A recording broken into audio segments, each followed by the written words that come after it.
square tiles, or maybe tiles measuring 8, length, and then width, let's say 6, just like that, 8, 6. Then they want you to arrange them to form a square. Now those arrangements are very many. You can arrange them and get the small square. You can arrange them and get the second smallest square, and then you can arrange them as many times as you can to get any number of squares you want. However, the question will stick to one, and they will tell you, I have a tile. Maybe my tiles measure 8 centimeters. I'm just giving an example. 8 centimeters by 5. Okay, by 6. Then they want you to get, for example, the smallest square that can be obtained from arranging those tiles. And the question will ask you, how many tiles are used? Listen, you're given a rectangular tile, 8 centimeters, 6 centimeters.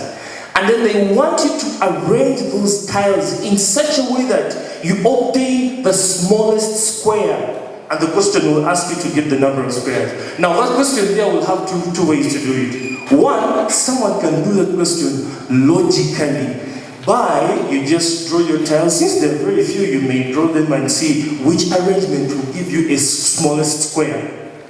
And then if you realize that that kind of arrangement has given you a smallest square, you get to count the number of tiles, period. But then that question has a concept of LCM.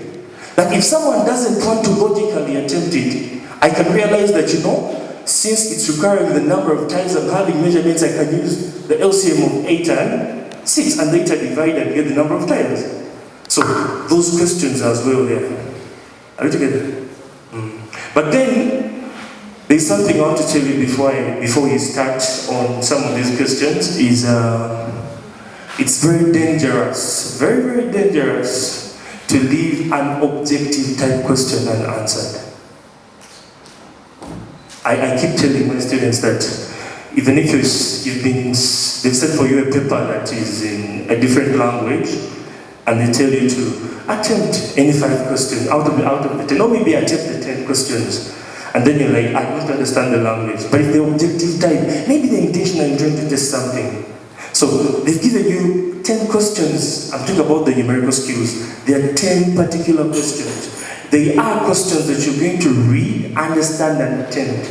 And of course, there will be stubborn questions. That there may be stubborn questions, 1 or 2, 3 or 4, like that. But at the end of the day, I would actually request, please, do not ever leave an object type question unanswered. Unless there is a condition attached. You know that some questions have conditions attached to them. They give you objective type questions and tell you that for every question you answer correctly, you score a mark or 2. For every objective type question you answer wrongly, you lose a mark. For every objective type question you do not answer, you earn no mark. So maybe in that kind of situation, they require you to be very sure of whatever you're going to answer. Again, that usually happens to medical students. You're going to deal with human beings, people's lives, so they really need to be sure. So, but when it comes to this, I kindly request that even when you've already done all the questions you feel you understand, and then time is getting you, however, you've not completed that section, only other section that requires you to, have that kind of choose an option. Please never leave an objective type question unanswered. And then lastly, we usually have 5 options. There is A, B, C, D, and then E. Usually the E is none of these. Now, it is possible for a question to have no correct answer.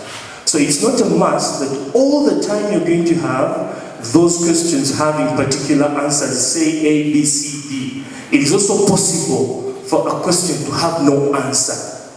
And then the option will be none of these. So that means that at the end of the day, they require you to have tried out attempting those questions. That way. Right away, guys, as we're going to start, like I've told you, when you look at number 1, number 2, number 3, number 4, number 5, actually up to number 6, those are logical questions. If you look at them clearly, they're logical questions. Number 1 wants you to find the number of squares in that figure. You're going to just count them logically. Number 2 is going to require you to know the direction you're facing in using your shadow. Number 3, it's just playing around days and code clerks, all of them. Because of the interest of time, we would want to look at all of them, but it's practically impossible. So we're going to highlight a few of them, or we shall do as many as we can, so that we get to benefit more. Now, in case you have any question, feel free. Don't wait for me to finish. Just interject, raise your hand, interject, and then ask whatever you want to ask. Yeah? I'm going to be as slow as possible. But it is so important, at least to take notes of something. I know the questions that you don't need to take note, but there are those that will require to at least take note of something. Okay. So, right away, there is that question. I want us to look at that question. Question number 1. Question number 1 says, how many squares are in the figure below? Like you can clearly see, that figure that is drawn there for you, it having those symbols. For example, if you drawn for you a shape like this, and then they put this, and that, this logically means that this side is equal to this, is equal to that, is equal to that. All sides are equal. Unless if it was given to you like this means it's a rectangle, meaning that this is equal to this, and this is equal to that. However, this one is longer than that. That's what it means. But when you look at that diagram there, they're only squares. There's nothing like a rectangle in there. So no, there's a rectangle after joining 1 or 2 or 3 squares, but I mean the small units there are basically square. So when you look at that question there, sorry about this.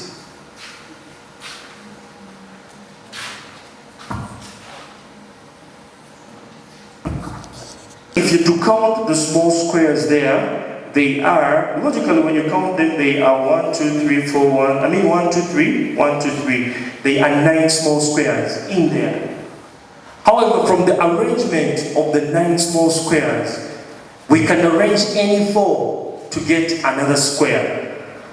If you look at that, I've not yet drawn it there because I'm waiting for a marker, but when you look at your diagrams there, that if I'm to look at the unit squares or the small squares there, they are 1, 2, 3, 4, 5, 6, 7, 8, 9.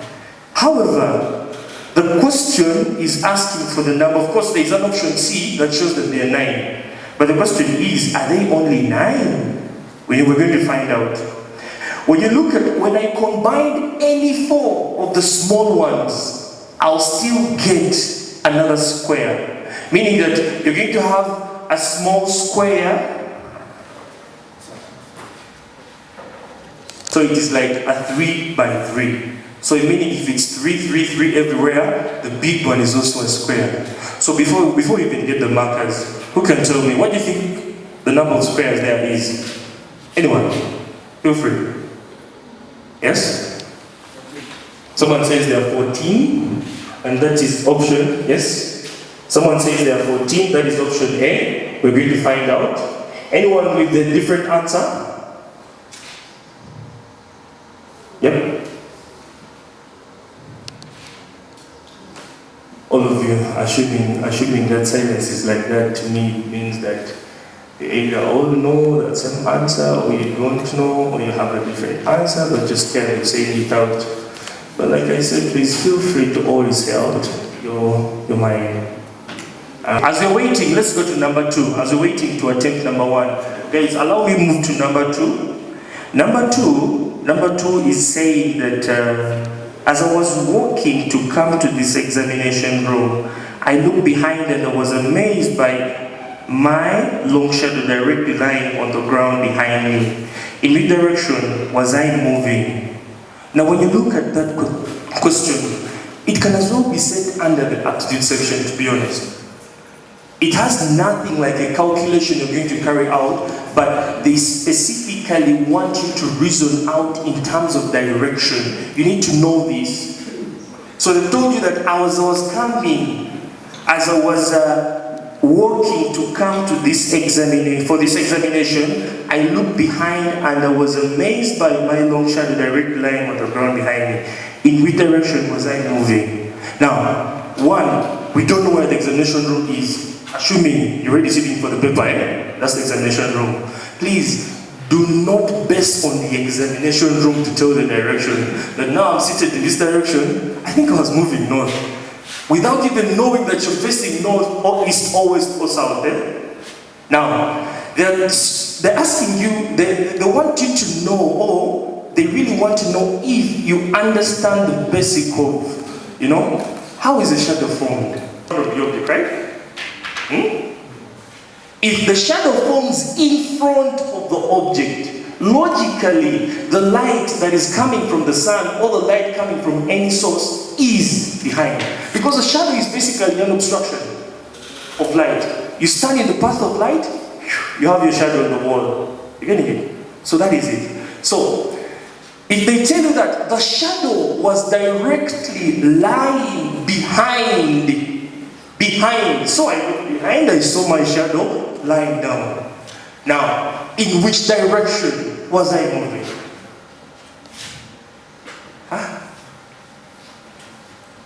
Anyone can try that before I give you my explanation? What do you think? Yes? What's your name? Simon. Yes, Simon. Someone is saying, I think you're moving towards the east. Someone is saying, I think you're moving towards the east. Very good, I like that. Yes? I'm moving in the western direction. Yes, thank you. Eastern direction. Now, let's reason this out. I don't have a mark about, can't talk about this. Now, see. They've told you you're moving, you're going home. One thing you need to know, even before we go anywhere, if you're moving, they've not talked about any source of light. So logically, the shadow is formed by obstructing the light from the sun, right? Now, we know that. Now, this is how we reason this out. The sun, like we say, rises from, and it then sets in the west.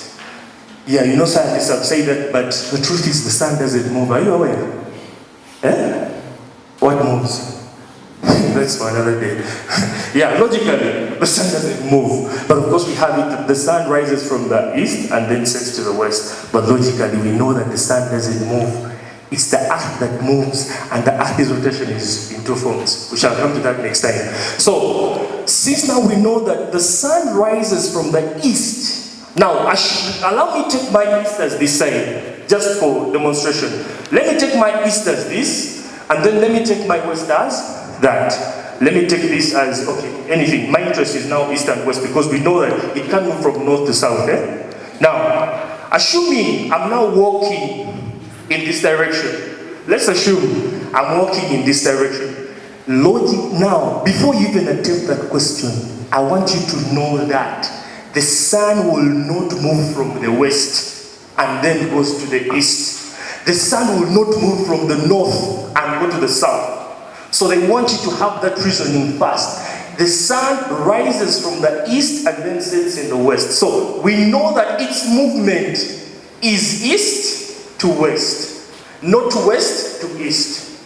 Now, if the shadow is formed behind me, for example, let's have two scenarios. I'm walking, and then let's assume the sun is in the east, and then I'm walking towards the east.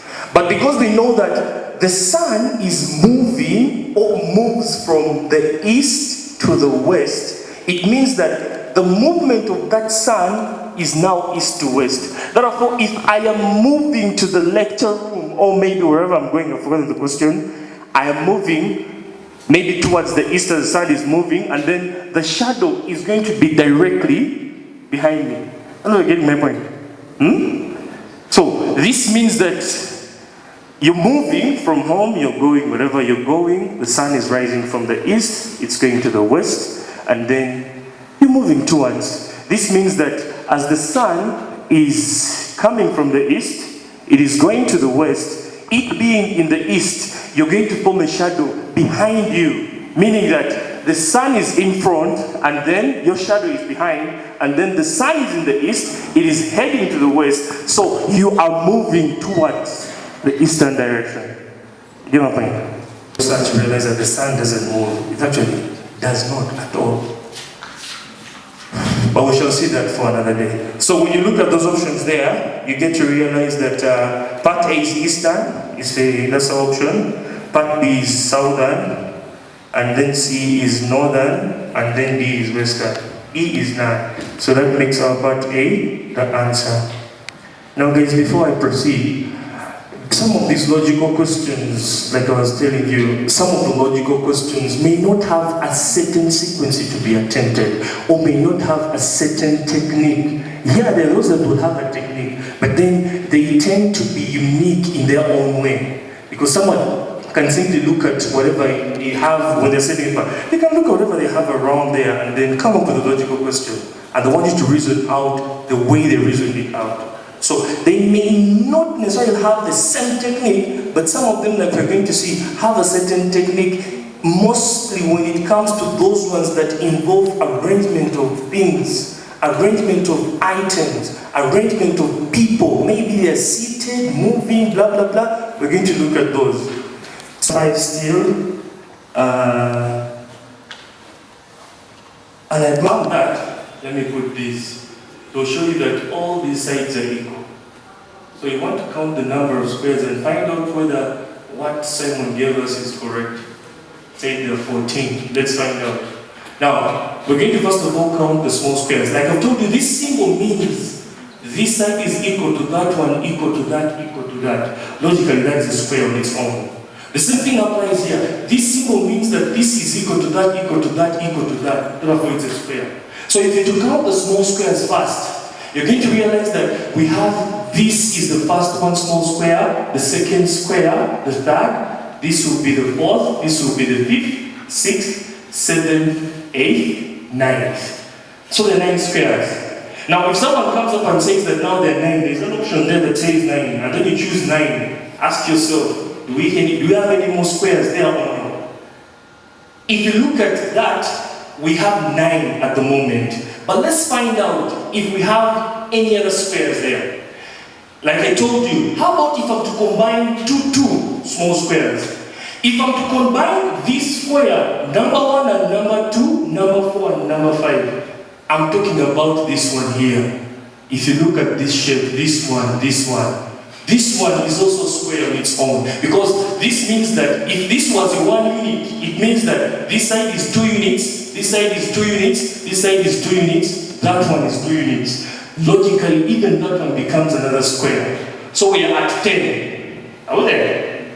Then, how about if I shift the grouping of these two? I instead group the other two. If I'm to group these two and then group with these other two, you're going to realize that we have another square here. You're going to realize that we have another square there. And this is putting together 2, 3, 5, and 6. If this was 1 unit, this becomes 1 unit, 1 unit, 2 units, 2 units, 2 units, 2 units. And that qualifies to be a square as well. And that means we have now moved from 10 to 11. Do we have any more? Yes, I can shift the grouping. I then group. Instead of grouping these ones, I count to 4, 5, 7, 8. If I group 4, 5, 7, 8, you're going to realize that I come up with something like this one.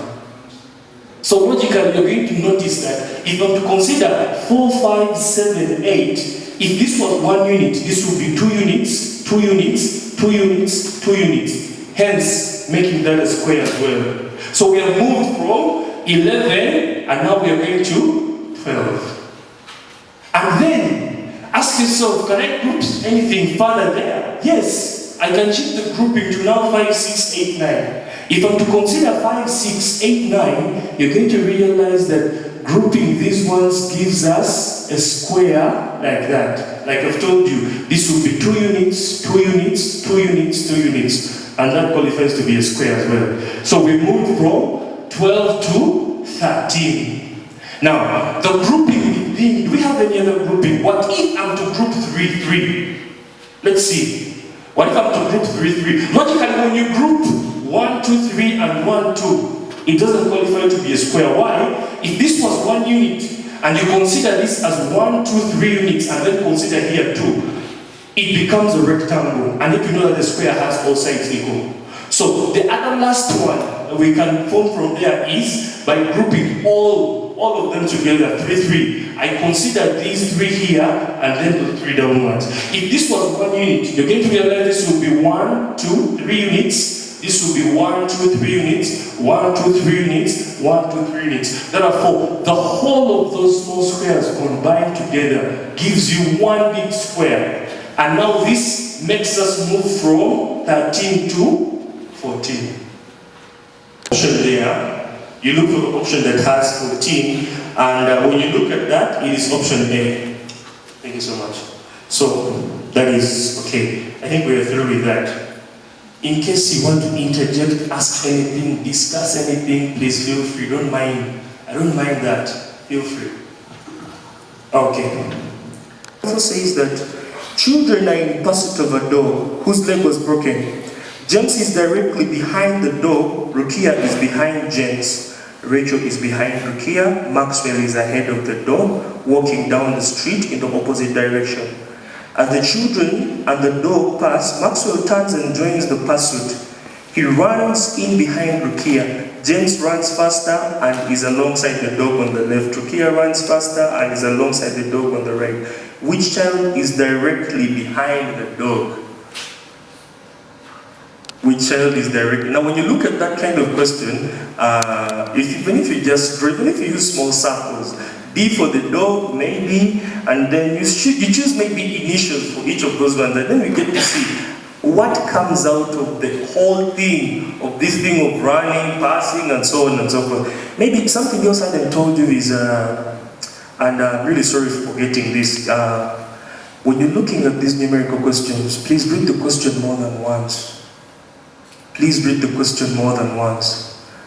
It so happens that you may read a question, maybe it's asking for the cost of something, or you're given a total, maybe 10 tiles cost this, and then someone gets to consider that as a unit cost of a single tile. Those mistakes are possible.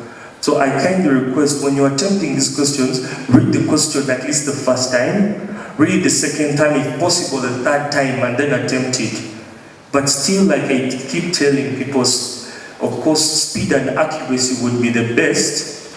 They are really of the essence, but some of these things you may not require that kind of speed that will make you misled, and then you misfire here and there.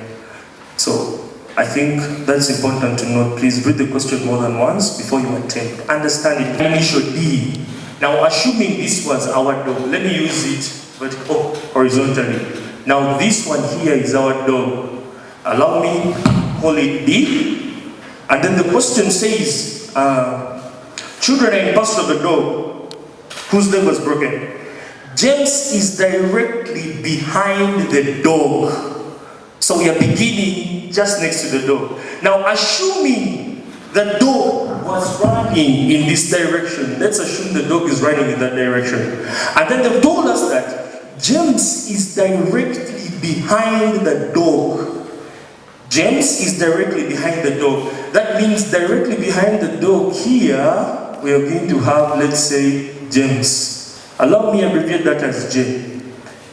And then they tell us that Rukia is behind James. So that means if the dog is running in that direction, the back of the dog is this. Therefore, if James is here, then Rukia is behind James. Allow me to abbreviate Rukia as RU because there is Rachel somewhere I'm seeing. So Rukia is behind James. Allow me to abbreviate Rukia as RU. Then the question proceeds and says, Rachel is behind Rukia. So this means behind Rukia, there is Rachel. Allow me abbreviate Rachel as RA. Please do not forget, it's important to know the direction of movement of those people and the dog. And I chose, someone can say let the dog be moving, it's okay, I've chosen that direction. That means if the dog is moving, at the back of the dog we have James, and then behind James we have Rukia, behind Rukia we have Rachel. But then the question proceeds and says, Maxwell is ahead of the dog walking down the street in the opposite direction. Now, if this is the dog running, let's say, Maxwell is ahead of the dog, meaning that he's in front of the dog, not so? But he's walking in the opposite direction. It means that Maxwell is here, however, Maxwell is moving in or is walking in the opposite direction, like that. The question now comes in and says, as the children and the dog pass Maxwell, allow me to use red here. As the children and the dog pass Maxwell. Now this is the initial arrangement, that's how it is. Now it means that as the children and the dog pass Maxwell, that means Maxwell is walking, but then the dog and these other children bypass him. Are we there? Now as they pass Maxwell, what happens? They're telling us Maxwell turns and joins the pursuit. So this means that, assuming the dog and the children have now passed Maxwell, I'm just drawing a different diagram here just to show you. Now, it means that these have now passed these three here, the four. The dog, James, Ruth, and Rukia and Rachel have passed Maxwell. And then immediately he turns around and then joins the pursuit as well. He also joins them and chases, or he's also in pursuit of the dog. So they say, he runs behind Rukia. It means that if these ones pass Maxwell, Maxwell turns and joins them. However, he is going to run behind Rukia. Logically, it means that in that process, before they all passed Maxwell, he joined maybe around here, and therefore he was running behind Rukia. The arrangement changes. Allow me to do this. So this means we're going to have James here, and then we're going to have Rukia there, and then we shall have Maxwell there. We shall have our Rachel there still. Remember, Rachel is behind Rukia. But then they've told you that Maxwell runs behind Rukia. It means Maxwell runs behind Rukia, but ahead of Rachel. So I put Maxwell here. Are we there? Then the question proceeds and says, James runs faster and is alongside the dog to the left. Now, assuming this is the dog, allow me call this, if it's running like this, allow me call this the left of the dog, and allow me call this the right of the dog, just like that. So meaning that, as they're running, what happens is that James runs faster and is alongside the dog on the left. Therefore, James is going to run faster and will be alongside the dog on the left, somewhere there. And then the question proceeds and says, Rukia runs faster and is alongside the dog on the right. So Rukia is also going to run faster, and therefore she will run and will be alongside the dog on the right, like that. Leaving behind Maxwell and Rachel. Are we there?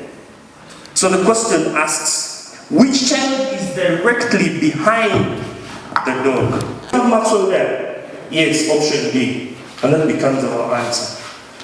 Or someone would, if there was no answer, you would automatically choose E. Don't say it's wrong because it has no answer. Because one of the options there is none.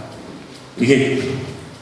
So, fortunately, we now obtained the person that was directly behind the dog, and that is Maxwell. Option B becomes our answer.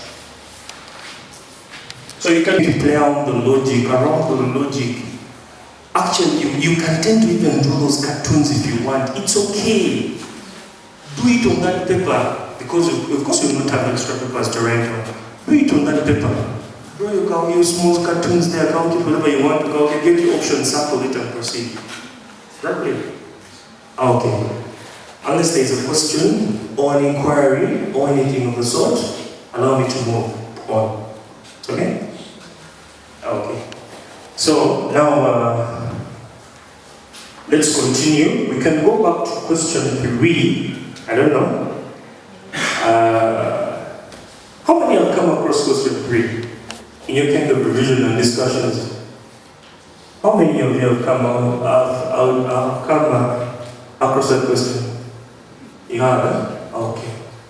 How many haven't? For the period, Monday through Thursday, each of the following court clerks worked only one day. Now, since we have 4 days, Monday to Thursday, I'm going to draw a small table to indicate the 4 days. Like now, you see, this kind of logic question is better if you group or if you draw a table and indicate the days and allocate each of the town court clerks on each of those days. And then if they switching, switch. But after allocating them the original days they worked.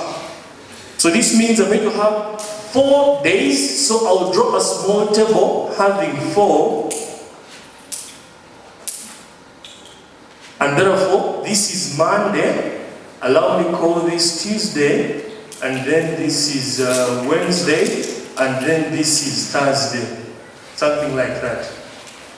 So, Monday, Thursday, like that. So the question proceeds and says,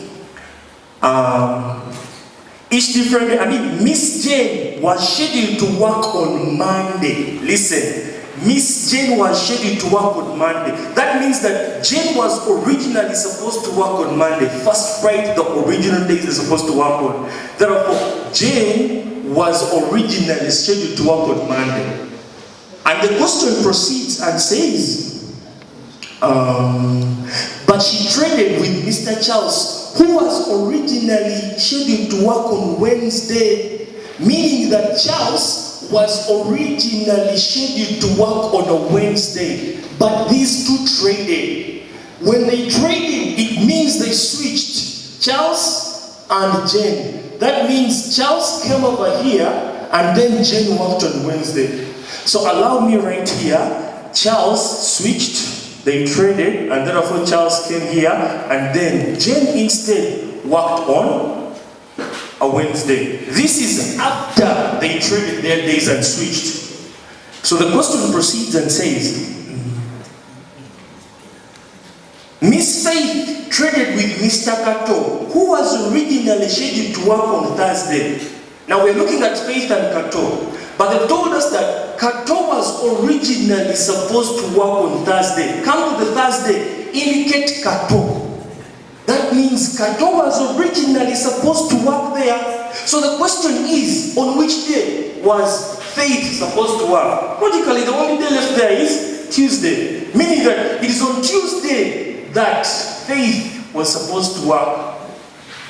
But then they told you that Miss Faith and Kato also traded their days. And therefore, it means Kato came to the Tuesday, and then Faith worked on the Thursday. So here we're going to have Kato on the Tuesday, and then Faith on the Thursday.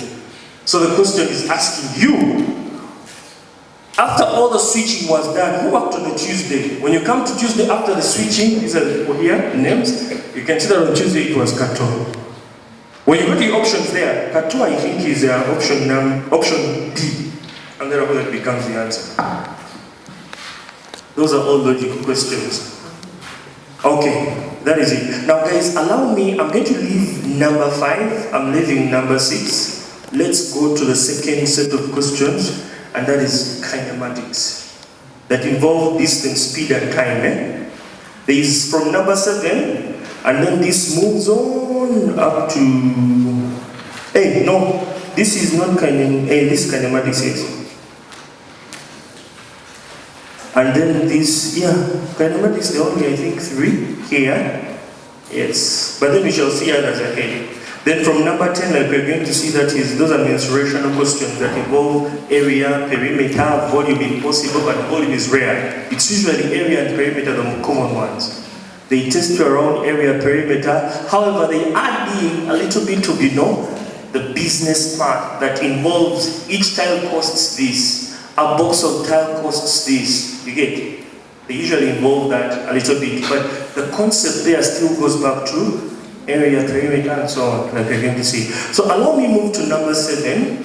I'm leaving out number 5 and 6 for you guys to try out, food for thought. And then let's move to number 7.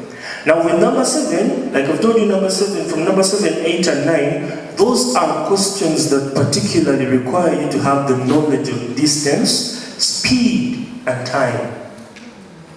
In other words, the first thing you're supposed to know there, and this I request, please do not go for that paper before you get to know the relationship between speed, distance, and time. We've sung this formula from way back.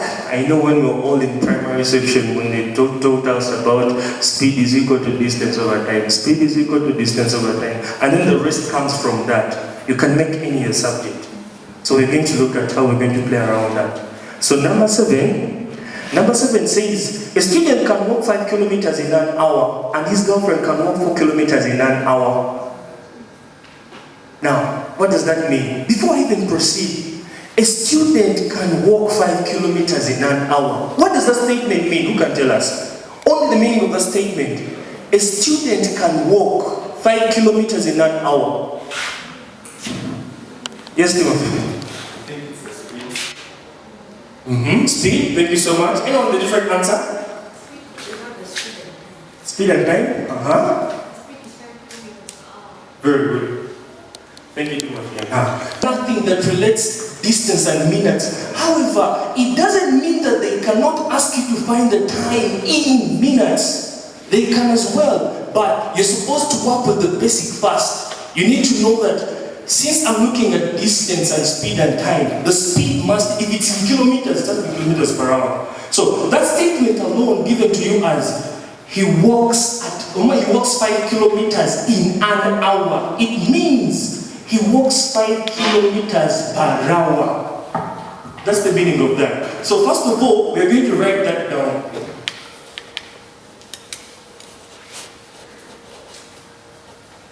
So this is number 7. So they told us that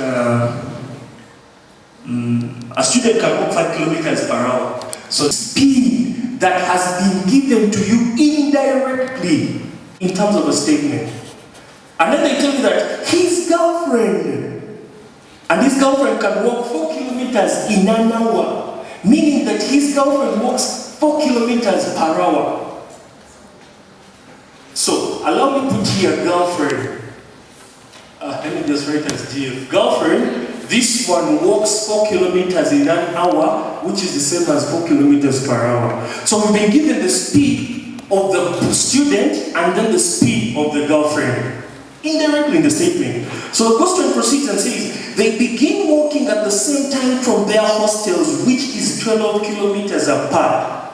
Now listen, which are 12 kilometers apart? Now, assuming the student's hostel is here, and then the girlfriend's hostel is there. This is the student's hostel, this is the girlfriend's hostel. But then they've told you that their hostels are 12 kilometers apart. So they have a fixed distance to walk, both of them. Either when you're moving from the student's hostel to the girl's hostel, you still cover 12 kilometers. Either when you're moving from the girl's hostel back to the boy's hostel, you still cover 12 kilometers. So we are given distance, and then we are given the speed of each of those two. So the question proceeds and says, they have agreed to meet at the halfway point for a chat. Now listen, they agreed to meet at the halfway point for a chat. If the distance between the hostels is 12, where will be the halfway point? 6 kilometers from either side, isn't it? So allow me indicate the midpoint. This is the 6 kilometer mark. Let's assume it's there. So if they agree to meet at the halfway point, it means that the student will have walked 6 kilometers, and likewise the girlfriend will also have walked 6 kilometers to reach the agreed point. It then proceeds and says,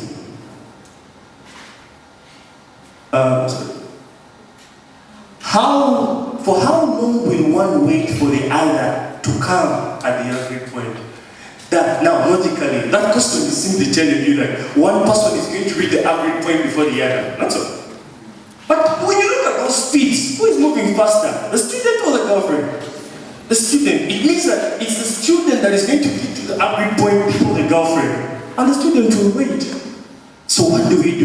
This means we are supposed to first of all calculate the time taken by the student to reach the agreed point. And then we also calculate the time taken by the girlfriend to reach the agreed point. You're going to realize that one person is going to take more time to reach than the other. Logically, the girl that is moving at a smaller speed will take more time than someone that is moving at a faster speed. But who will wait for the other? The boy will wait for the other. So let's first of all calculate the time taken by the student to reach the agreed point. Now, we begin with the student. Now for the student, you're going to realize the agreed point is 6 kilometers. Wait there. Because I've told you they're supposed to meet at halfway. That means each of them will have moved a distance of 6 kilometers. So it means the distance that is moved by the student is going to be 6 kilometers. So we need to calculate the time taken by the student. Now, from the formula that I told you about that relates these ones is that speed is given by the total distance covered over time taken. This formula is the basic when you want to calculate speed, or you want to get distance, or you want to get time.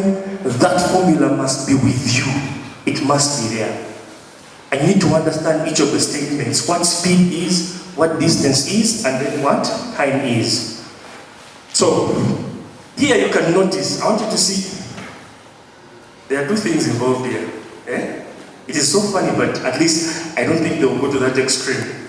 What do I mean? Sometimes you may be given the speed in meters per second, but you're going to calculate time. However, the distance is in kilometers. Listen, if the speed is in meters per second, but then the distance is in kilometers, you have to make sure that the units are the same before you substitute in that formula. What do I mean? Let's assume, this is just an assumption, guys. Assuming this was meters per second and the distance is kilometers. I'm just saying, because it's possible, but I don't think they'll go to that extreme. So there are two things here.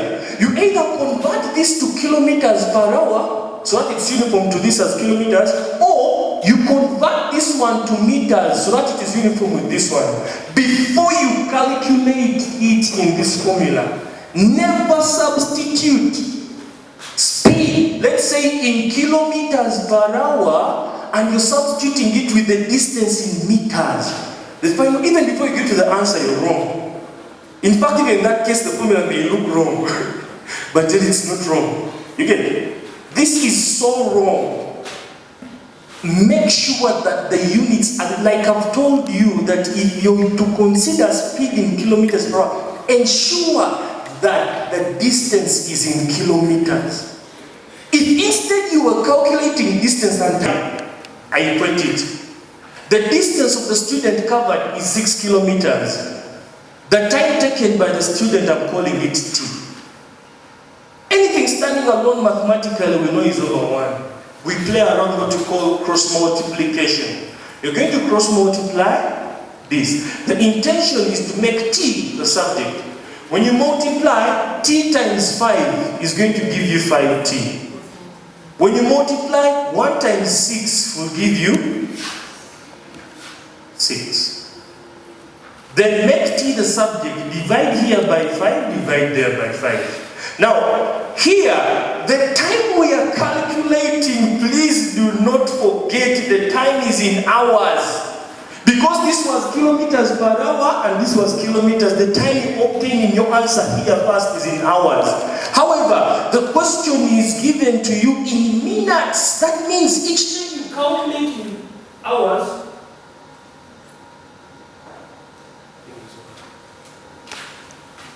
that we convert it back to minutes, because the final Because the final time that is given in our options is in minutes. So let's do this. From here, you cancel this and this. Remember, we are still looking at the student. So the student took 6 out of 5 hours. I cannot leave that answer like that because it will not clearly give me the picture of the options I have there. The options that I'm having there are in minutes. So I need to convert this time in hours so that it is in minutes and I can clearly see whatever I'm having down there. So this means I'm now going to convert this time to minutes. And like we all know that 1 hour has how many minutes? It has 60 minutes. So we are going to convert. How do you convert hours to minutes? If I have 1 minute and 1 hour, which is bigger, of course an hour is bigger than a minute, right? So when you're converting, let's say for example, a big unit, if 1 hour is 60 minutes, how about those hours? You just multiply, right? So this means our time here is going to be 6 out of 5 times 60. And therefore the time is going to be, you can use a calculator there, or you can cancel, do your mathematics. What do you get? How many minutes do you get? Anyone try out? Or I do it my way. Did I do it my way? And silence. What do you get? Okay guys, let's do this. You get it? 5.3. 1 point. 72. The formula, it's already there. Come back. What is the speed? I need to substitute in this formula. The girlfriend speed is 4 kilometers. I put it here. So we're going to have 4 kilometers. The distance covered by the girlfriend, since they were all agreed to meet at halfway, at the 6 kilometer mark, it means that the girlfriend also moved the distance of 6 kilometers. This means that the distance is also 6 kilometers over the time taken. We are supposed to get the time of that girl. When you do the cross multiplication thing, t times 4 will give us 4t. 1 times 6 will give us 6. When I divide here by 4 to make t the subject, you're going to realize that t is going to be 6 over 4. I can reduce this if I want, or I can leave it and multiply later. So this is mine. So this is hours. Now, converting this one to minutes as well. So when you're converting hours to minutes, you multiply. Like I told you, you're converting a bigger unit to a smaller unit, you always multiply. So this means you're going to have 6 out of 4 times 60. So what do you get? You're going to get 90. So this is going to be 90 minutes. So it means that the girl reaches the agreed point 90 minutes later. And the boy or the student reaches the agreed point at after 72 minutes. So it means that since the boy is waiting for the girl was taking more time because she was moving at a much smaller speed than the other one. So to get the time the boy waited for the girl, you're going to have our time we are looking for. We subtract 90 minus 72, and therefore t will give us 18. Therefore, the student that will wait for the other will wait for 18 minutes. You look at your options there. Do we have more and more about the small concept? That's why it takes more time. However, for those of you who can do it very fast in shorter steps, it's okay, because at the end of the day, we don't need you working. We need the correct option. That is all. You getting it? So, again, you don't get scared because these questions are a little longer. Yes, some of them are a little longer, but then that's the way to do them. Okay. Now let's go to between number 8 and number 9. I'm going to do one. You can choose 8, 9. You can choose. Anyone can say, do this one. Okay, silent. I'm leaving 8 for you. Let me do 9. Guys, silent. Why? You're ready. Oh, you're ready. Fed up. Let's do number 9. Number 9. Guys, number 9. I'm leaving number 8 out. That is for your own consumption later on. Number 9. Number 9 says, Joyce had a 10 a.m. appointment 60 kilometers from her house. So listen, this is an appointment that Joyce had.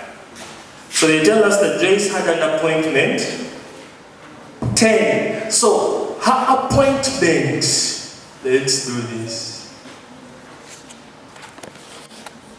Her appointment is meant or is at 10.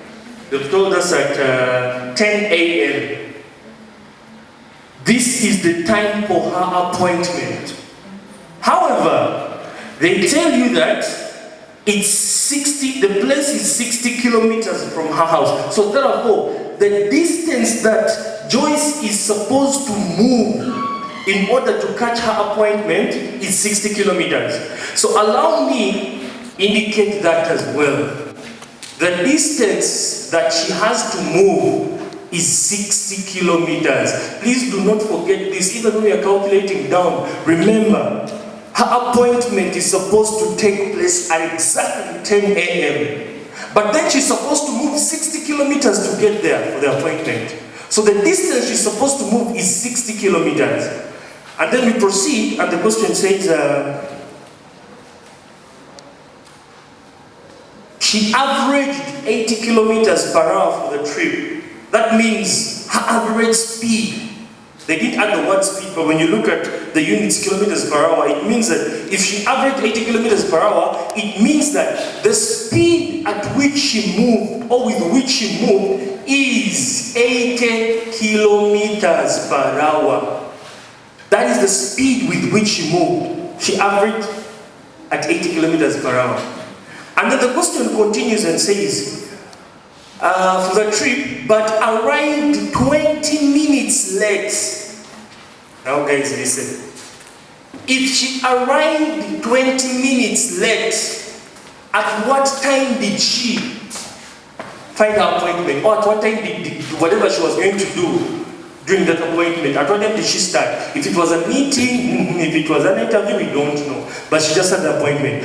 At what time did her appointment start? If she reached 20 minutes late, you can tell us. Hey! Let me just choose now. Any face? Any of you guys have these answers, but you know what? Just want to tell me. Yes, anyone? Yes? 10:20, very good. Why?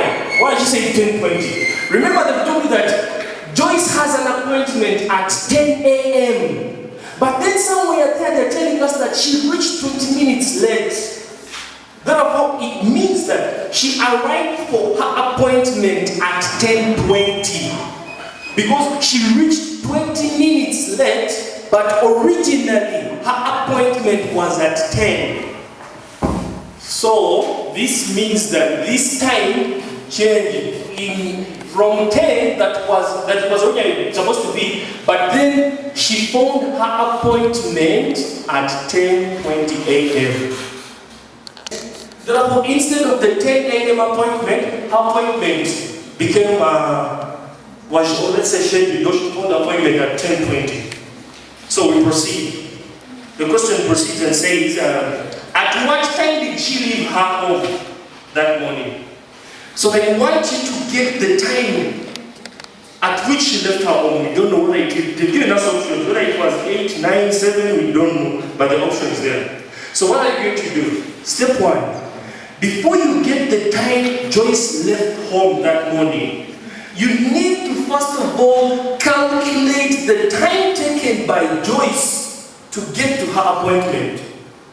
I repeat, we need to first of all calculate the time taken by Joyce to move from home to get to her appointment. Okay. So after getting that time, listen. Remember, we no longer have the 10 a.m. The 10 a.m. is out. Why? The appointment was supposed to be at 10. However, Joyce reached late. Therefore, the appointment started at around, let's say, 10:20. Forget about the 10 now. You can even scrub it off in your mind and leave it there. So we are basing on the 10:20. But before I even get to know the time she left home, I need to know how much time she spent along the way. And that will help me use this and the time taken to calculate backwards at what time she left home. So we're going to calculate the time taken by Joyce along the way. Her speed was 80 kilometers per hour, and then the distance she covered was 60. So we have distance and speed. I can calculate the time. So this means that we're going to have, from our formula of speed is equal to the distance covered divided by the time taken. And this means I substitute the speed is 80. Just get this, place it here. Will equal to the distance covered is 60. We are looking for time. Still, I repeat, this distance is in kilometers and this distance is in kilometers per hour. Therefore, the time you're going to obtain is in hours. Before you even convert it to anything you want, let it first be in hours because of this and that. There is per hour here, therefore time must be in hours. So when I play around this is over 1. We cross multiply. T times 80, this is going to give us 80t. 1 times 60, this will give us 60. Make t the subject. When I divide here by 80, I divide there by 80. This and this cancel. 0 and 0 cancel. If you want, you can reduce it further. If you can't, leave it. Don't even 3 over 4 if you reduce that. But it's okay. Now, since this is the time she found her appointment, or she arrived for her appointment, I need to first of all we need, one, when you get this number of hours and we are supposed to subtract up to get to know the time she left home is a little challenging. So what do? Convert the fraction hours to minutes. It is easier to deal with minutes if you're subtracting it of a certain time, or if you're adding it to a certain time. It is easier. So I would suggest that when you reach this point, you've obtained your time in hours. Now what does it mean? Since Joyce spent 6 over 8 hours moving, which is about 3/4 of an hour, because when I reduce this, let's say by 2, 4, by 2, 3, you're going to get 3 out of 4. So it means that she spent 3/4 of an hour along the way to get to her appointment. Not so. So we need to convert this to minutes. Someone can even know 3/4 is about 45 minutes, right? But we convert it. So this is going to be 3 over 4 times 60. And therefore the time you get here is going to be 45 minutes. When you multiply and divide, you get 45 minutes. Now, since Joyce spent 45 minutes walking, but then she arrived at 10:20 for her appointment, the 45 minutes. Now, when you're subtracting minutes from such kind of time, if it's hard for you, do it in a layman way. Don't suffer with putting 10 and then you put a subtraction sign, you cut it, you're going to borrow 1 hour. Those things confuse sometimes. Do it in a layman way. How? Just know that if she got there at 10:20 for her appointment, but then she spent 45 minutes along the way, I need to know the time she left home. I get the 45 minutes spent along the way, and I'll subtract them from the time she arrived. Let me give an example. Assuming I arrived here for Miss Lesser lecture at 10, but then I've spent like 30 minutes along the way. At what time did I leave home? That means you're going to get the 10 I arrived here minus the 30 minutes I spent on the way. And therefore it means I left home at 9:30. It's the same thing. She arrived at 10:20, but she spent 45 minutes moving. Therefore, we are going to subtract the 45 minutes of the 10:20. But I repeat, the subtraction of doing this and we subtract doing this, when you're dealing with minutes and hours, sometimes it's a little challenging, right? So what do? Do it the layman way. You can even count using your, calculate and say now, if I take the 20 minutes off here, listen, you can do like this. You can simply do it this way. That assuming I'm to take off 20 minutes, therefore this one reduces to 25, and therefore this will get to 10. Not so. Then if I'm to take off 25 minutes from this, remember from 10 downwards, this is going to go to, if still it's confusing, take 20 off. What if I'm, not so. a.m. Then if I'm to take off the 5 now from here, I'm going to get 9:35. Or, for those of you who can calculate it, you can do it that way, it's fine. How? Like this. For those of you who can, you can say 10:20 a.m. and I'm supposed to subtract off 45 minutes. Remember, when you write time like this one represents minutes, this one represents hours. That's all. So anything you borrow from this side is an hour. So, let's see. Can you subtract 20? I will take one by one, but let me take one by one. Let's do it like this. Can you get 20 minus 45? Practically impossible. What do you do? Borrow. When you borrow, remember this side is hours. When you borrow 1 hour, here will remain with 9 hours. But then when you carry the 1 hour you borrowed this side, it must be converted to minutes. Are we there? So when I carry it this side, it will be 60. Are we there? When I get 60 plus 20 gives me 80, I can now subtract. Are we there? 80 minus 45 gives us? Sorry? 35. And therefore this becomes 35. And then this becomes 9. But if that's hard, doing it the layman way is okay. You can even use your... Before we go to the letters, let's talk about the numbers first. If you've noticed that, for those of you who have looked at those questions there, some of you have looked at the past papers and all that, but if you've noticed that the number sequencing questions broad are usually testing you on 2, 3, or 4 things. In most, I'm not saying it can't be broad, but I'm saying in most cases the number patterns that are broad are in a way that they are not interrelated by either addition, subtraction, division, multiplication, nothing. They are interrelated by, let's say, they may decide to say, let's combine, let's say we are combining prime numbers. Then each first digit on those numbers is a prime number. You go to the second digits, you're going to realize second digits are even numbers. You go to the third digit, you may realize maybe they are, let's say, odd numbers. And then you go to the fourth, there is a letter. So some of those number patterns and sequences, actually most of them I've noticed that they do not usually bring these ones that are related by either addition. By this I mean this. Let me show you something. You know there are sequences that are obvious. First number is 2, the second number is 4, the third number is 6, the fourth number is 8, and then they say find the next. Logically here, if someone can't notice that they're even numbers, you can simply say they're adding 2. Not so. It becomes plus 2 to get 4, plus 2 to get 6, plus 2 to get 8, and then plus 2 you must get 10.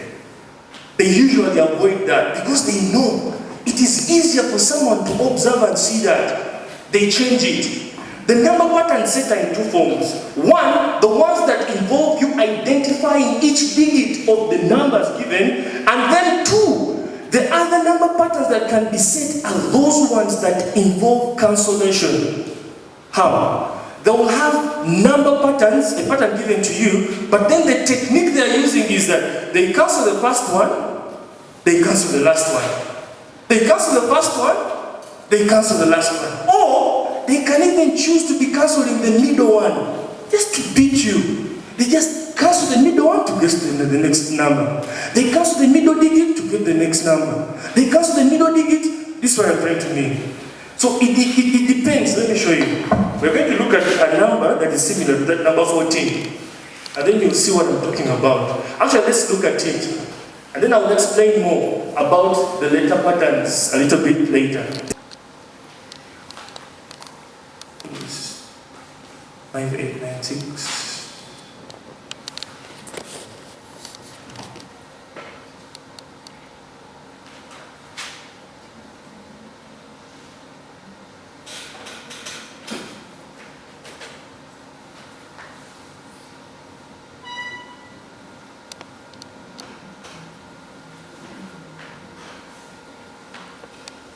There are 1, 2, 3.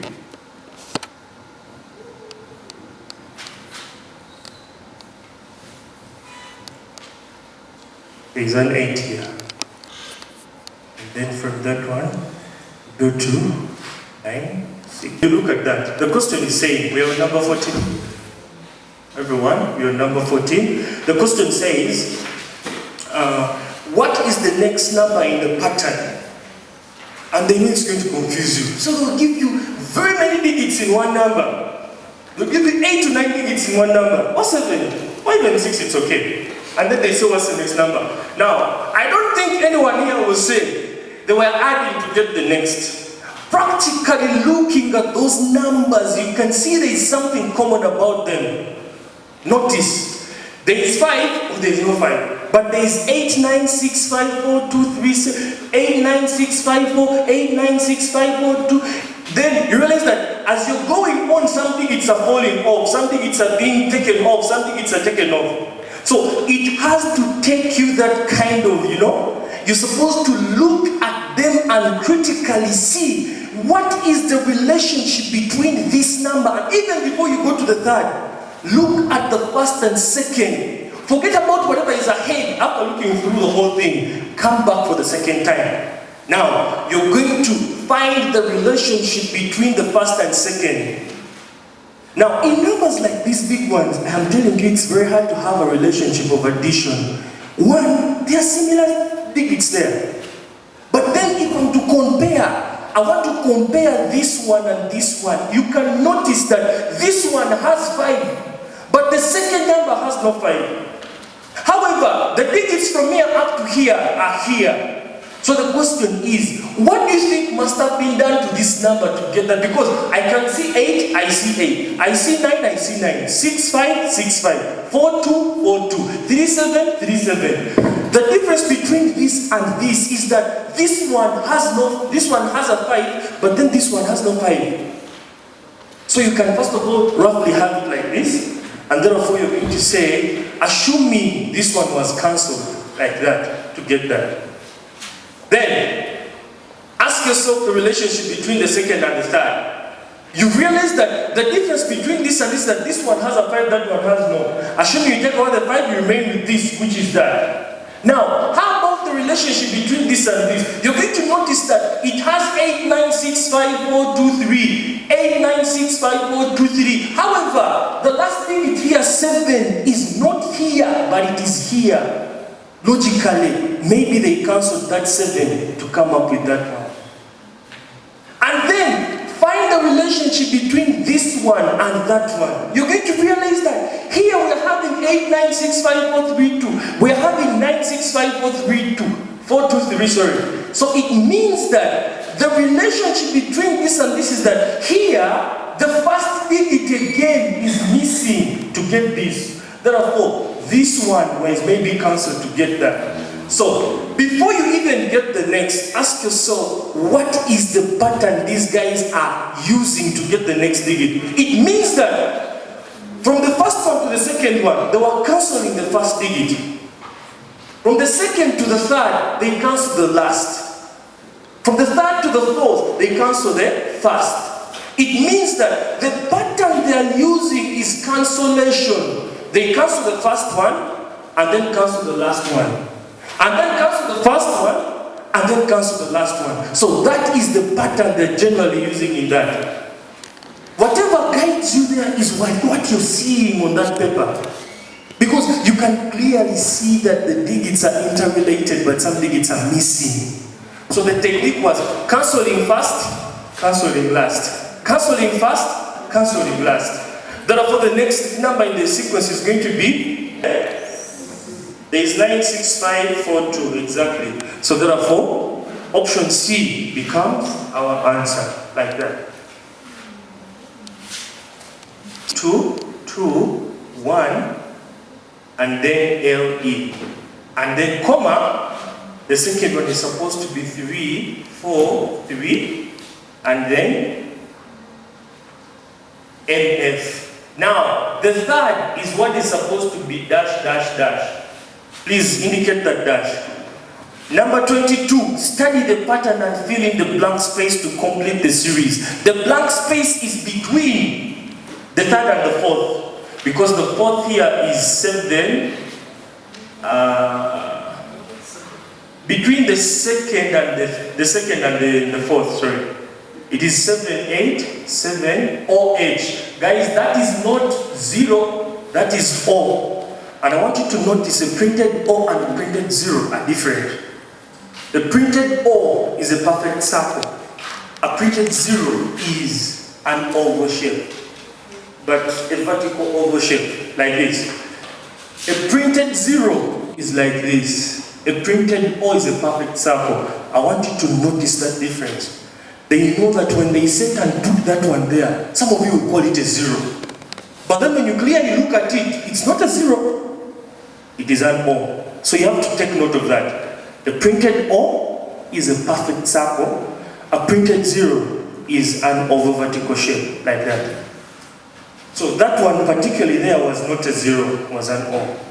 So, please, I think everyone has included that dash. The number was supposed to be between this and this we are looking for. It's supposed to be there. Now this other one, this number was so tricky. Very interesting, a Boolean. And I must say it's a Boolean. Because when you look at that critically, who can tell us the relationship between the first? They have combined about 4 concepts in one. Not 4. 1, 2, 3, 4, 5. Okay, 4, because the other 2 are the same concept. 4 concepts in one number. This requires you to know the relationship between those numbers. Let me give you a clue. There is nothing that was done in terms of addition, subtraction, standard division, or anything to get the next number in the pattern. No. They are basically playing around your minds and they want to know whether you know the types of different numbers. I mean, odd numbers, even numbers, prime numbers, triangular numbers, rectangular numbers, square numbers, all those ones. You need to know them. Actually, after this, I'm going to give them to you. But we're going to go slowly. Who can tell us? What is the relationship between those numbers? Because this is one number in the pattern, the second, the third is what they want us to get, and the fourth. This one was a bully. To be honest, it was a bully. But what if it comes? Or a single type question circle. Guys, anyone that has noticed the relationship between those numbers? Hey. Now this one has a different technique. It's not cancellation. They are totally different digits. Maybe they may be similar somewhere. Anyone that has seen that, feel free to give me the wrong answer. Maybe we can place on your wrong answer to get the correct one. Or maybe give me the correct answer. Feel free. Yes? Fantastic. He has noticed that each of these numbers in the pattern has a relationship. For example, digits in the first position. I said the digit here, the digit in first position, the digit in first position. He has noticed their prime numbers. I repeat, you notice that the digits in the first position of each of those number pattern, all the numbers in that pattern are prime numbers. For you to identify this, do this. Break them down and leave them open. It will help you notice how. I come and copy first digits only. So digits in the first position, I copy 2, 3, dash, 7. I end there. Digits in the second position, there is 2. Second position, I realize there is a 1 here. Third position, there is a 3, dash. Third position, there is a 7. I go to the fourth position. Fourth position, I realize they are letters. Take them the way they are. The letter in third position here is L. The fourth position is L. Fourth position is M, dash, and then fourth position is O. And then finally, fifth position, you're going to realize that in the fifth position, we are having letters as well. And therefore, this is letter E, here, the last letter is F, and then last position dash, and then last position H. So you're supposed to look for the relationship between those ones. These are the numbers that are giving us the first position. These are the numbers giving us the second position. These are the numbers giving us the third position. These are the letters giving us the fourth position. And these are the letters giving us the fifth. So when you look at, we come to first position. Someone told us they're prime factors, 4 prime numbers. Fantastic. We now come to the second position. Look at the relationship between the digits in the second position. We are having 2, 4, -8. What do you think these numbers are? They are even numbers. Therefore, it will be 2, 4, 6 is missing to go to 8. Then look at the relationship between the numbers in the third position. The digits in the third position are 1, 3, -7. Which numbers are those? They are odd numbers. And therefore it will be 1, 3. The next odd number here is? 5. Fantastic. And then next we go to the letters. What is the relationship between L, M, and O? They are consecutive letters in the alphabet, not so. From L, you go to M, you go to N, you go to O. Therefore, N is missing. Likewise, E, F, G, H, even these ones are consecutive letters in the alphabet. Are we there? So they are simply picking consecutive letters from any section. They don't want to consider the same section because they know you relate them easily. So they pick consecutive letters from a certain section and then go to consecutive letters in another section of the alphabet. So they are testing on how you're going to reason that out to come up with the answer. Therefore, if there are consecutive letters as well, this will be E, F, G, H. Therefore, our missing pattern is this one. We shall have 5, 6, second position 6, third position 5, fourth position N, fifth position a G. When you look at our option, do we have that answer there? That is option B. And therefore, B, how to list them. Because there are questions from 0 or from 1? From 1. Why? Why not 0? And 0 is an integer. Why? Sorry? 0 is what? Is neutral? Neutral. So she's right because 0 is neither a positive nor a negative. It's a 0. So if the question attaches and says the first 10 positive integers, please do not include the 0 there. We know that integers are numbers that are written on a number line. They can be negative, they can be positive. It's okay. Are we there? We can have -2, -1, 0, 1, 2, and so on and so forth. But if the question sticks to the first 10, they add that word, positive integers. You cannot say -1 is a positive integer. You're wrong. You cannot say 0 is a positive, because 0 is neither a positive nor a negative. 0 is just 0. Are we there? So, let's write some of those numbers down and see. Just writing them down. Just writing them down. We begin with the obvious ones. You can just have something like this. Let's just write the numbers down. We begin with the first one, odd numbers. Odd. We write, just writing the list of the first, maybe first 8 or 10. Enough. The definition, guys, but please try as much as possible to at least know how to list them down. It will help. It will help so much. So let's look at the odd numbers. The first odd number is, I think we've all grown up knowing these ones. They're the most common ones. Odd, even, they're a common type of number. So we're going to have 1, 3, 5, 7, 9, 11, 13, 15, 17, and so on and so forth. Are we there? Number 2, let's look at even numbers.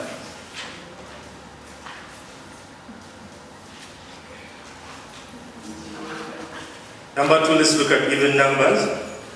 Even numbers are, I think we know even numbers as well, eh? Those ones are easy. Even numbers, 2, 4, 6, 8, 10, 12, 14, blah, blah, blah, blah, blah. Also, then we go to prime numbers.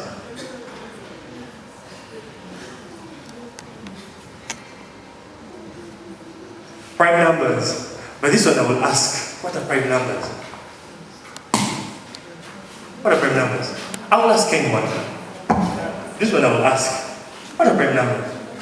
Yes, Timothy? Prime numbers are numbers that are divisible by 1 and itself. Very good. Prime numbers are numbers that basically have two factors, 1 and itself, divisible by only 1 and itself. If you look at 2, 2 is you can divide 2 divided by 1, you get 2. 2 divided by 2, you get 1. You cannot divide 2 by anything to get a whole number. Anything else you divide by 2, you divide here over 2, will give you an irrational number. Irrational numbers, those are decimals and fractions that cannot reduce to a whole number. We call them irrational. So when you look at, for example, the first prime number is 2. The second prime number is 3. Why? Because 3 cannot be divided by 2 numbers, 1 and itself. You can divide 3 by 1, you get 3. 3 by 3, you get 1. But you cannot divide 3 by 6 and get a whole number. Neither can you divide 3 by 9 and get a whole number. You will get an irrational number or a fraction. Then the next prime number here is going to be 5. The next will be 7. Is 9 a prime number? No. Because you can divide 9 by 1, 9 by 3, 9 by 9. That becomes out. How about 10? No. 11? Yes. How about 12? No. 13? Yes. How about 14? No. 15? No. Because 15 has 5, has 3, has 15 itself, and has 1. And then how about 16? No. 17? Yes. 18? 19? Yes. And so on and so forth. Those are prime numbers. Now, natural numbers are interrelated. They are actually the same as, because they are natural numbers, they are whole numbers, they are counting numbers. Now, of those 3, which pair is the same? Is it natural counting, natural whole natural? I don't want to confuse you guys. I'm saying we're looking at three kinds of numbers. Natural numbers, we are looking at whole numbers, and we are looking at counting numbers. Yes? Which one?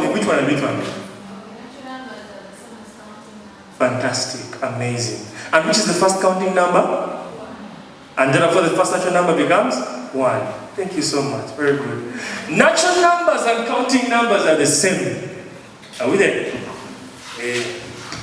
However, anyway, I don't want to go through the details because it's very funny. You know that 0 can become a natural number if and only if, actually a counting number, sorry, if and only if you're representing counting numbers on the number line. That is the only condition.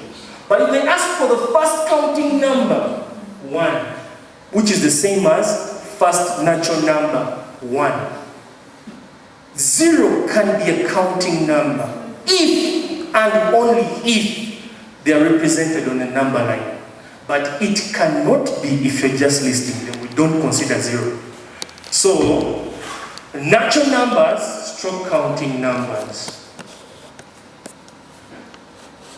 These ones are the same. Let's just categorize them as. And those ones are 1, 2, 3, 4, 5, 6, 7, 8, blah, blah, blah, and so on. And then let's go to whole numbers. Who can give us examples of whole numbers? What's the first whole number? 0 is the first whole number. Thank you so much. 0 is the first whole number. So, but the difference between whole numbers and natural numbers, or whole numbers and counting numbers, is the beginning part. The rest is the same. Whole numbers, you begin from 0, 1, 2, 3, 4, 5, 6. Then we need to write these ones as well. Triangular numbers and rectangular numbers. There is, square numbers. Let's start here. There is a mock paper. Yeah, call it mock paper. I'm going to be in 20. in 2018. But whoever designed that mock paper had the knowledge of square numbers, like wanted them to know the knowledge of square numbers. So just a mock paper, it wasn't the final grade exam. It was just a mock paper, some would be. But then it had a knowledge of, I remember it was square number. So you can never say never. But it is same as bro in the exam itself. So let's look at square numbers. Square numbers are easy, eh? These ones are obtained by squaring which numbers? The counting numbers. Very good.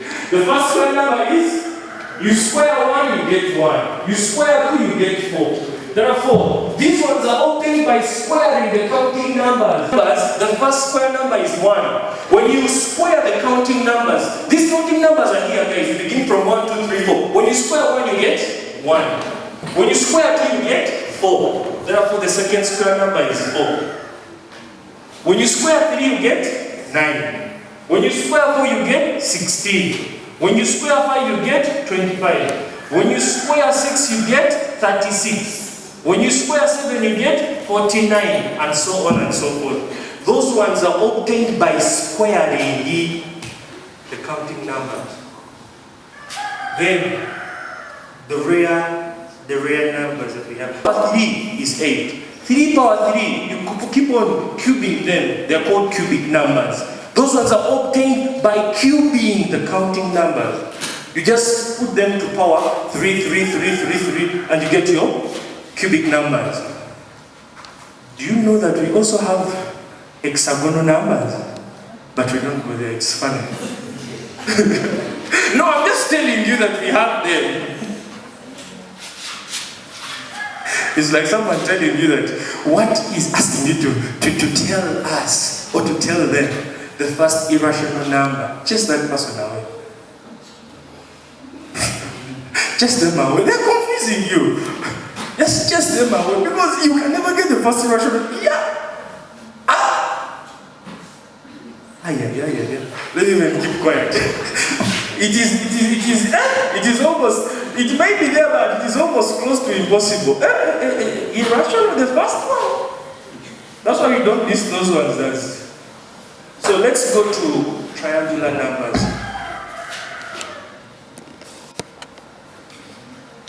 Let's just write them.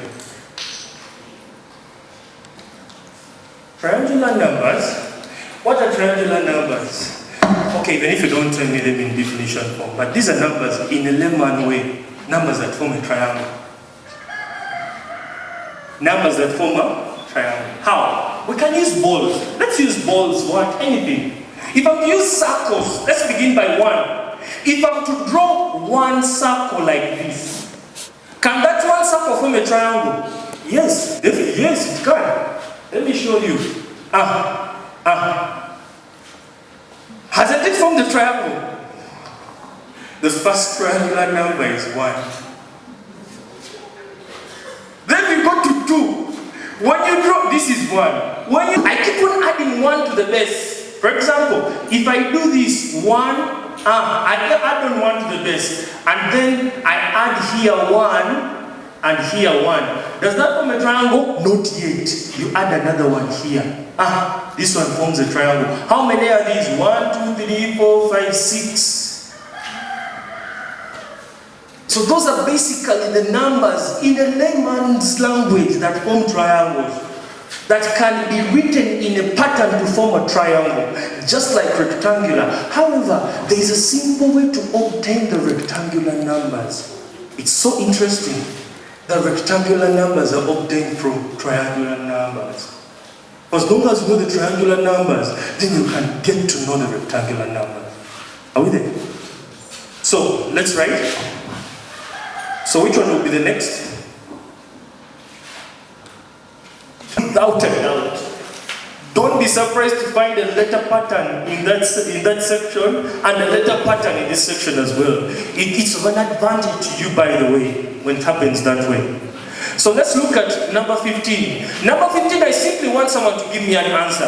I don't want, yes? What do you think the answer is? The answer is A. Someone says A. A. Yeah, very good. Interesting. many want us to go through number 15? The silence means it's okay. It's okay? It's okay. Number 11. You want number 11, eh? Okay, we are getting there. That's our last part we are going to. That's why I wanted us to finish number patterns. Somebody is saying, excuse me, there's a lady there up. The lady, is there a problem with that number?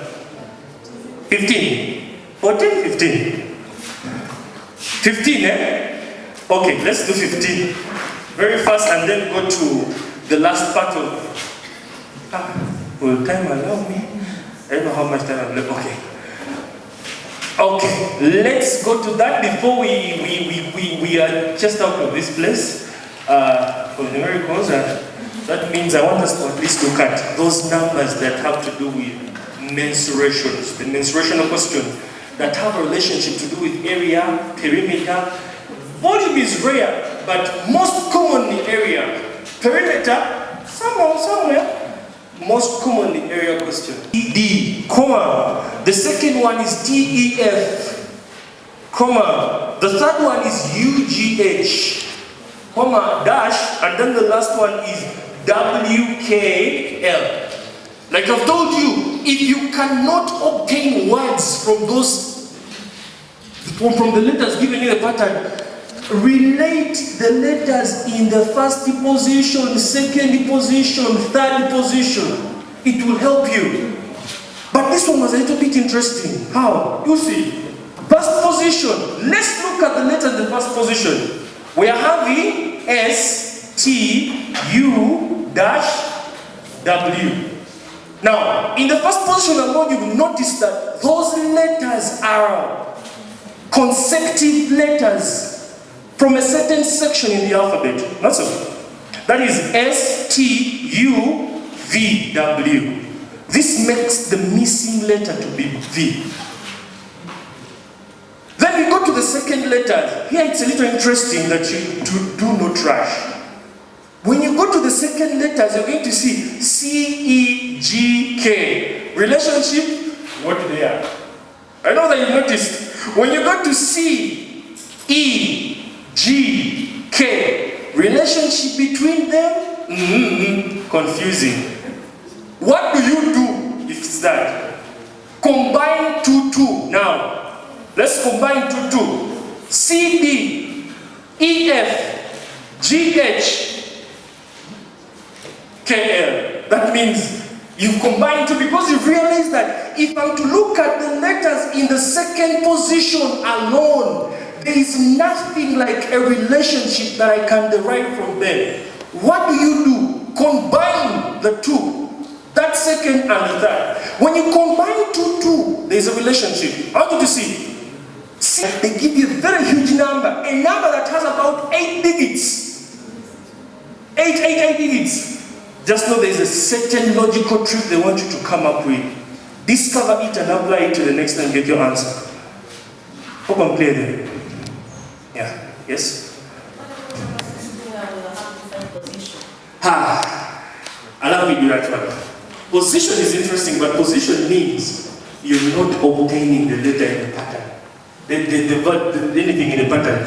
You're just supposed to get the letter in a certain position. That is interesting, but it's so logical. Let me show you how. Let's look at this. Thank you for asking that. I know some of you wanted to ask, but you were quiet. Thank you. You are a savior to very many. I've had someone say, whew, finally you're going to do it. It's number? 16.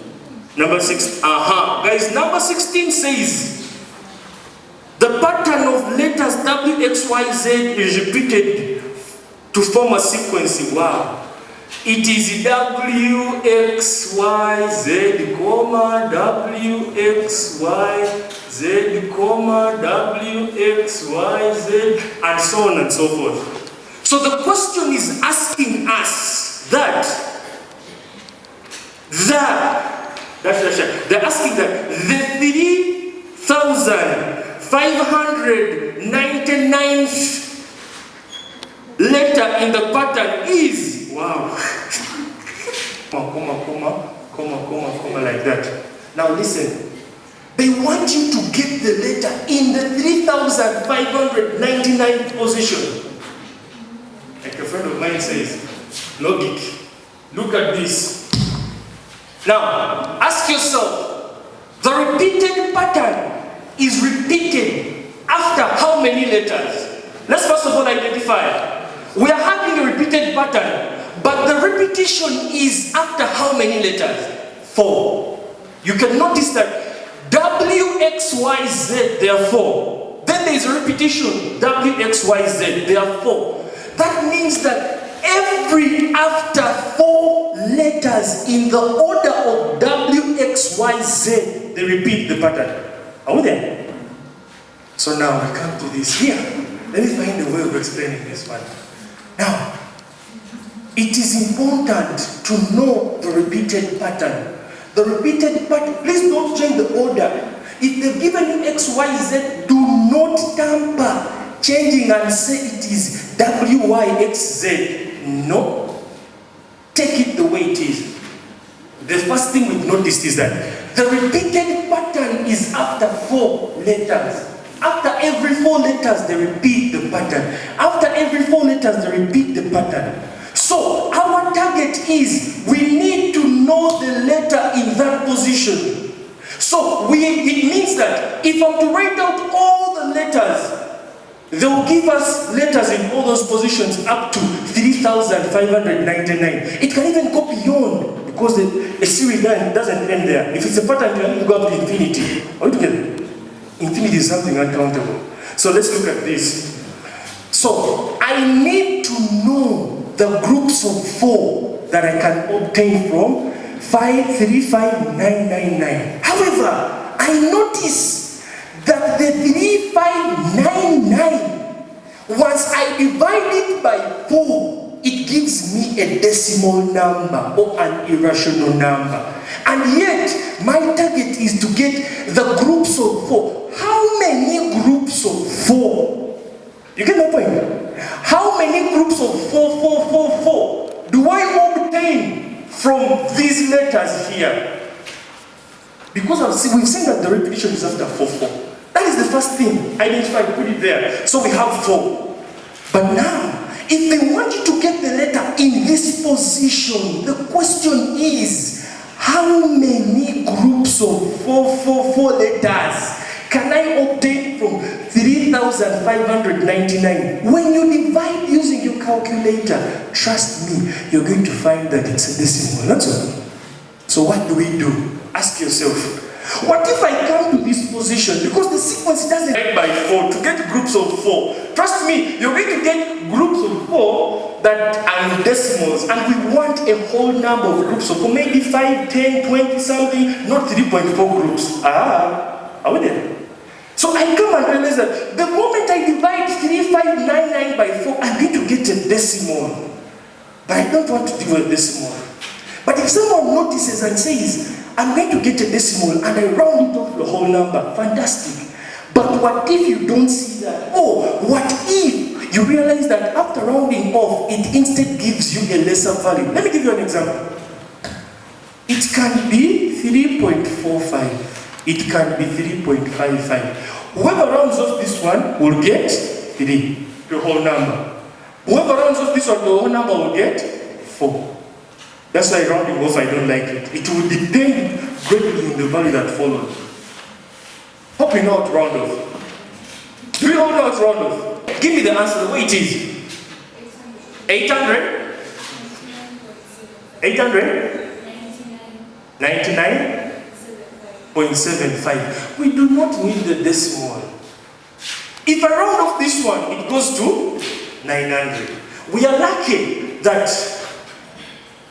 the next value is 7. It will go to 900. But I mean the rounding off may take you some time to say, now what should I do? If I round off, will I get something? Because the moment you round off here, it means you're rounding this up to a whole number. Therefore, it also means that you're going to consider the 3,600 letters well, because you've rounded off. So the rounding off is something I'm putting aside. So that is that. So I realize I get that. But I need the whole number. Now what do? You're going to look at the position. The position given to you is 599. When you add 1 to 599, so you're going to get 3599. When I add plus 1, I am going to get 3,600. So I am going to use 3,600 positions. I'm not going to use the other one. But the 3,600 positions are going to help me identify the letter in the 3,599th position. Let me give you an example. Assuming they want me to know the person seated in the 9th position, let's say here, I'm just giving an example in front here. And then, instead of finding the 9, I first of all arrange all the 10. And the 10 will help me identify the one in the 9th. You getting it? So this means that I'm not going to deal with this because it's tricky because of this. So what I do is, I look for the nearest, or I get 1 and add to this because I've noticed there is 999. When I add 1 to this, I'm going to get 3,600. Therefore, I am going to consider 3,600 positions. From the 3,600 positions, how many groups of 4 can I get? You're getting it, eh? So this means I'm now going to have 3,600 divided by 4, and this gives me 900. Are we there? Now, after getting the 900 groups of 4, listen, this is what we're going to do. This means you're going to arrange the 900 groups of 4, but you're not going to write all of them, not so. It means you're going to arrange the first group of 4. I mean the 900, sorry. Remember, there are 900 groups of 4. Guys, I don't know why I think I'm over talking and I'm confusing you, but I pray. I pray hard that at least I try to make you understand this number. At least. Guys, we're here. Do we all get it that we've obtained 900 groups of 4? Now, it means that, don't forget, in each group of 4, we have 4 letters as well. But we first deal with the groups. The groups are 900 out of the 3,600. I'm saying I wanted us to get a perfect group of 4. That's why I added 1 to make it 3,600. It means that if I arrange my groups of 4s, I'm going to arrange the first group, the second group, the third, until I reach the 900th group. Are we there? Until I reach the 900th group. So this means that assuming this one here is my 900th group, remember I am now arranging groups. First group of 4, second group of 4, third group of 4, 5 group of 4, 5 groups of 4, and then until we reach the 900th group of 4. So in the 900th group of 4, we are having 4 letters there, not so? So it means that in this 900th group of 4, we are having W, X. If this is the 900th group, this letter here is in the 3,600th position. It means that this letter here is in the 3,599th position. This letter here is in the 3,589th position. Have you seen that? People are already smiling. Some are saying, So therefore, the letter in the 3,599th position is Y. When you look at your options, where is Y? C. Therefore, C becomes the answer. This one here. This question was a good, you also have noticed. Guys, let me repeat this for 1 minute or 2. Just talking about it. Remember they're asking you to find the position of letters. You're going to arrange letters. Letters of W, X, Y, first, second, third, fourth position, and so on. But I'm saying when you look at the pattern, it is a repeated pattern. The question is, it is a repeated pattern of how many letters?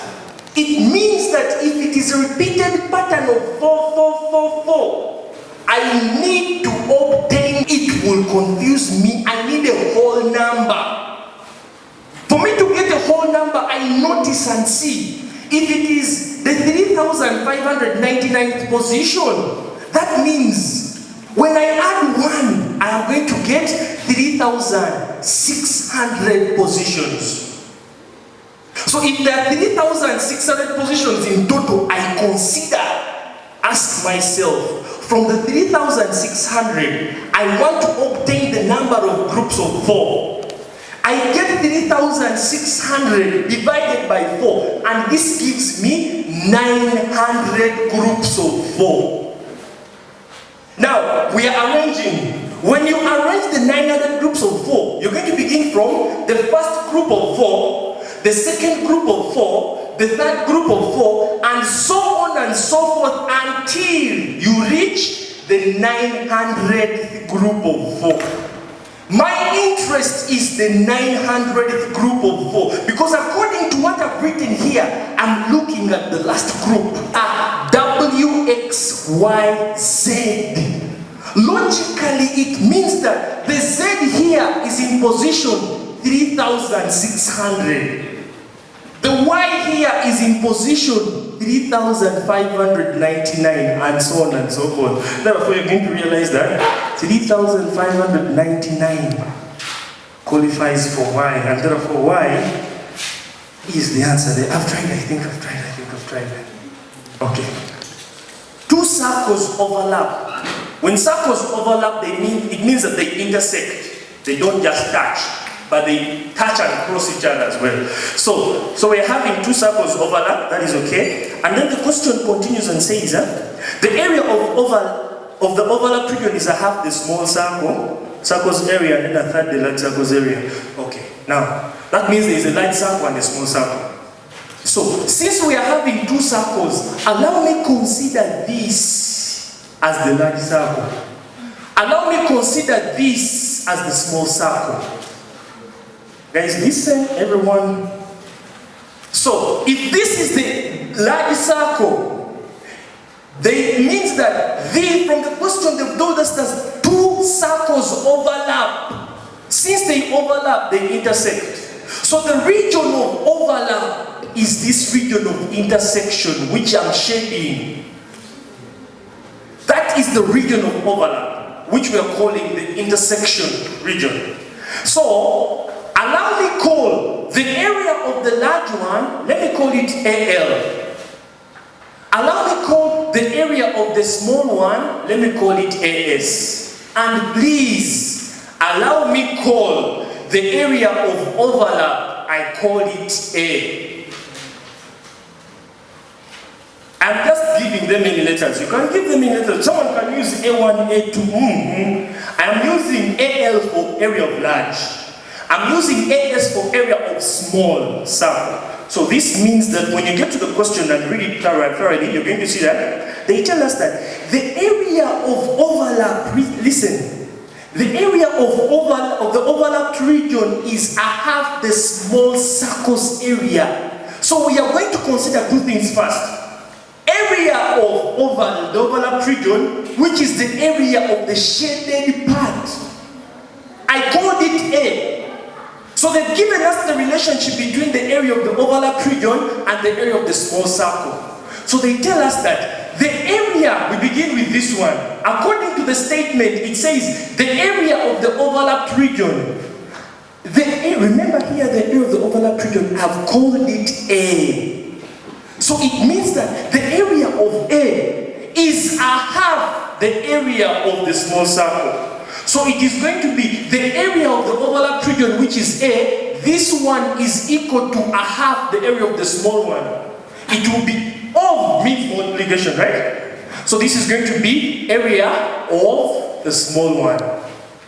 That is the first description they've given us, or the relationship. That the area of the overlap region, which is A, is a half the area of the small one. So A will equal to a half AS. Then, come back this side, guys. The question continues and says, and is a third that of the large circle's area. So it means that the area of the overlap is now a third. Remember, I am dealing with A and AS. We are finished.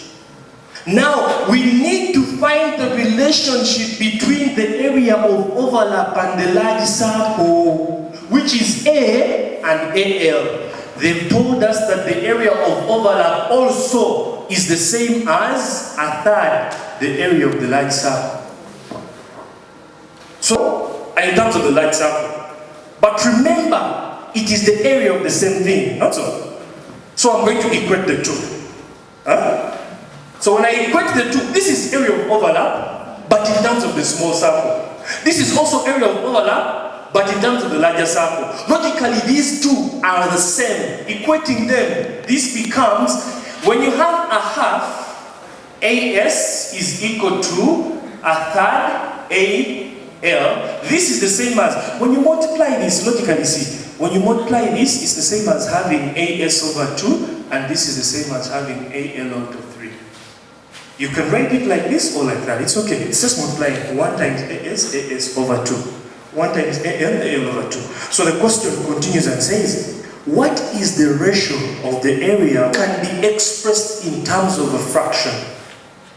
Once I have this, once I have A over B, in terms of ratios, this is the same as A to B. Are we there? So, I don't want you to get confused that here they give fractions, but then they're asking for a ratio. A ratio can be expressed in terms of a fraction. That is why fractions are called ratios. Trigonometric fractions. That sine of this is equal to opposite of adjacent. It's called the ratio because it's a division. So I want you to know that them asking us to find the ratio of the area of the small circle to the area of the large circle, they're simply asking you to find AS over AL. I repeat, the ratio of the area of the small circle to the area of the large circle is AS over AL. So from this expression, we are supposed to play around it and come up with this. Cross multiply first. Cross multiply here, we are going to have 3AS. 3 times AS gives you 3AS. 2 times AL gives you 2AL. Our target is to come up with AS over AL, ratio of area of small circle to large circle. So I divide here by AL, I divide there by AL. This and this cancel. Are you seeing that? Here, I'm going to have 3 AS out of AL will equal to 2. I need to remain with only this fraction. I divide here by 3. This is the ratio.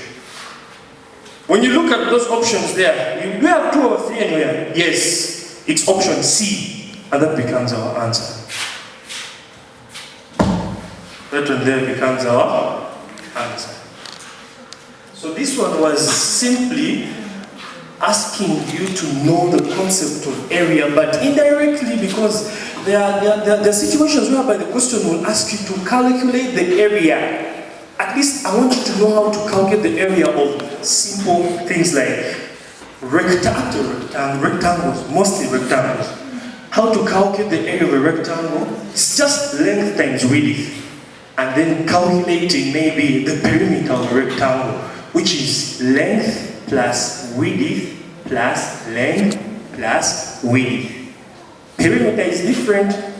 Why I'm talking about perimeter is there is a question that can be set, and we are talking about fencing a plot of land. When you're fencing a plot of land, you do not fence in the middle of the land. Where do you fence?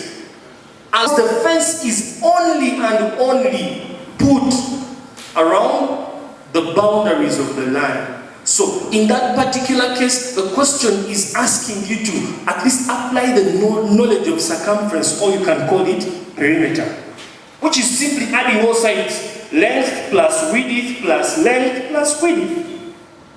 Are we there? Then if they're talking about tiling a room, maybe someone has a rectangular room and you're supposed to tile it. When you're tiling the room, you're going to tile the room and you're going to apply fixed tiles all over the whole floor. It means you're applying the tiles or fixing the tiles all over the surface of the room. It calls for surface area or area. If it's a rectangular room, then you get the area of that rectangle, which is length times width. There are two things. Tiling, you're covering the surface area. Fencing, you're only covering the boundaries, perimeter. Do not again call it area. Then the perimeter bit of it can be played along depending on whatever I said.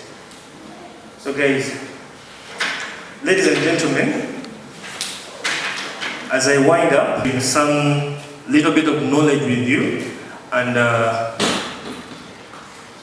when you get to that paper, I wish you the best. Please don't panic. Like I've told you, even when those questions that have been said, you only know 5. And the honest truth is that you don't know the rest, and you're sure you don't know. Please do not leave an objective type question unanswered. Try as much as possible, figure out an answer. What if you're lucky?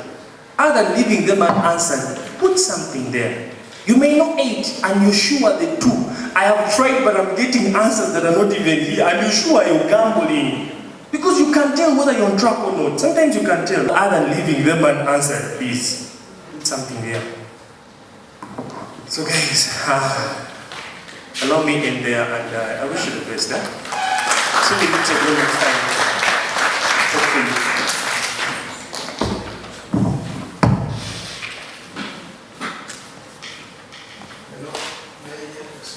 Yes?